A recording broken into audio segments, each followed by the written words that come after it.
राष्ट्रीय ग्रामीण रोजगार गॅरंटी अधिनियम 2005 अंतर्गत ग्रामीण भागातील मजुरांना 100 दिवसाच्या रोजगाराची हमी शासनाच्या वतीने देण्यात येते।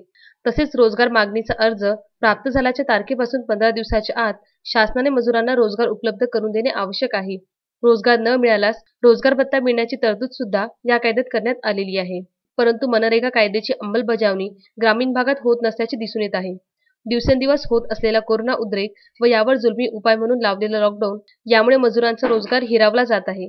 येवदा गावातील अंदाजे 250 मजुरांनी रोजगार मिळण्याबाबत ग्रामपंचायत प्रशासनाला अर्ज सादर केले होते।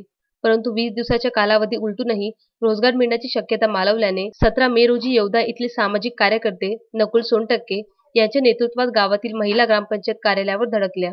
रोजगाराची मागणी केलेल्या सर्व मजुरांना रोजगार भत्ता मिळण्याबाबतचा प्रस्ताव शासनाला पाठविण्याबाबत सरपंच प्रतिभा माकोडे यांना निवेदन सादर केले। लॉकडाऊन सारख्या जुलमी उपायांमुळे ग्रामीण अर्थव्यवस्थेचे कंबरडे आधीच मोडले आहे। त्यामुळे गोरगरीब जनतेचा रोजगार हिरावला गेला आहे व मजुरांवर उपासमारीची वेळ निर्माण झाली आहे।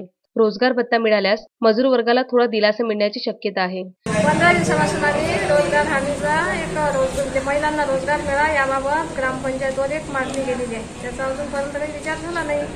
ते अजून किती दिवस वेळ आहे हे आता सांगतील, ते ठरवतील। महिलांना रोजगार मिळावा ही आमची इच्छा आहे। श्रद्धा मस्के, विदर्भ न्यूज, दर्यापूर।